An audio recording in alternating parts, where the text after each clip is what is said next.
Assalamualaikum warahmatullahi wabarakatuh. Selamat pagi dan salam sejahtera bagi kita semua. Puji syukur kita panjatkan kehadirat Tuhan Yang Maha Esa, karena atas berkat dan karunia-Nya kita semua dalam keadaan sehat.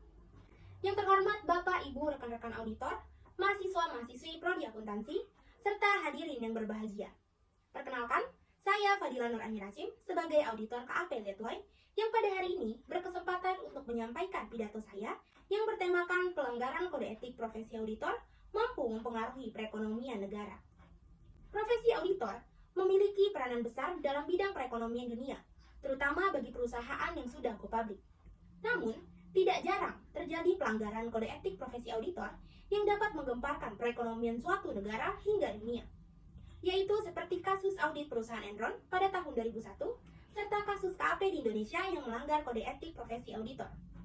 Menurut CNBC Indonesia, pada tahun 2019 lalu, terdapat 4 KAP di Indonesia yang terlibat kasus pelanggaran kode etik profesi. Salah satunya pelanggaran audit laporan keuangan Garuda Indonesia (TBK) pada tahun buku 2018 oleh KAP Tanubrata, Sutanto, Fahmi, Bambang, dan rekan. Dengan kasus pelanggaran tersebut, kita pasti bertanya-tanya, bagaimanakah pelanggaran kode etik profesi auditor dapat terjadi? Apakah dampak yang ditimbulkan dari pelanggaran kode etik auditor, serta sanksi apa yang diberikan kepada auditor atau KAP yang terbukti melakukan pelanggaran kode etik auditor? Semua hal itu akan dibahas dalam pidato saya pada hari ini. Setiap auditor perlu mematuhi kode etik auditor, yaitu integritas, kompetensi, objektivitas, akuntabel, profesional, serta kerahasiaan. Pelanggaran kode etik profesi auditor sering terjadi terutama disebabkan oleh kurangnya integritas, kompetensi, serta profesionalitas. Contohnya kasus kesalahan audit Garuda Indonesia TBK tahun buku 2018.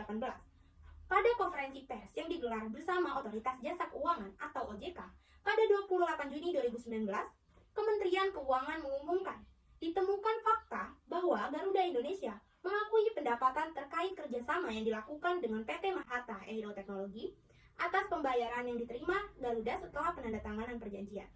Sehingga hal tersebut berdampak pada laporan laba rugi Garuda, di mana hal tersebut tidak boleh dilakukan. Dalam kasus tersebut, dapat dilihat bahwa auditor yang mengaudit perusahaan tersebut tidak berhasil mendeteksi adanya kesalahan terkait laporan keuangan, disebabkan karena tidak memiliki kompetensi atau kurang memiliki integritas, sehingga mengesampingkan terkait kesalahan yang memunculkan permasalahan setelah diselidiki oleh OJK. Apakah pelanggaran kode etik tersebut hanya berdampak terhadap perusahaan yang diaudit? Pelanggaran kode etik profesi auditor tidak hanya berpengaruh terhadap perusahaan yang diaudit, melainkan akan merugikan pihak investor maupun kreditor. Di mana apabila auditor mengeluarkan opini wajar tanpa pengecualian, namun keadaan perusahaan buruk, dapat menyebabkan krisis, yaitu banyak investor maupun kreditor merugi karena memberikan dana kepada perusahaan yang kondisi sebenarnya buruk. Keadaan ini akan semakin parah apabila terdapat banyak investor dari kalangan masyarakat, sehingga menyebabkan kondisi perekonomian masyarakat terganggu yang berdampak terhadap perekonomian negara.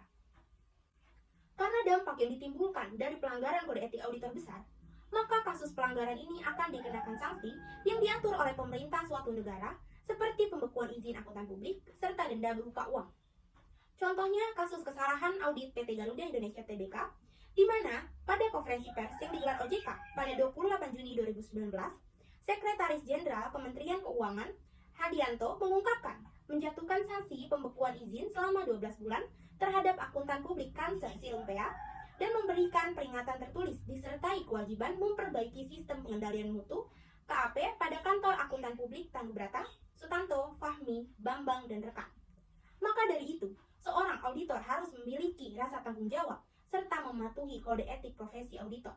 Karena pelanggaran yang dilakukan tidak hanya berdampak terhadap kredibilitas sebagai auditor, namun juga merugikan banyak pihak hingga mempengaruhi perekonomian suatu negara. Sekian pidato yang dapat saya sampaikan. Mari kita bersama menjadi auditor yang patuh terhadap kode etik profesi, berani bertanggung jawab, dan tidak mudah tergoyahkan demi kepentingan pribadi. Karena William Faulkner pernah berkata, jangan pernah takut untuk mengangkat suara untuk kejujuran, kebenaran, dan belas kasihan terhadap ketidakadilan, kebohongan, serta keserakahan. Jika orang di seluruh dunia melakukannya, itu akan mengubah bumi. Terima kasih atas perhatiannya. Salam sukses bagi kita semua. Assalamualaikum warahmatullahi wabarakatuh.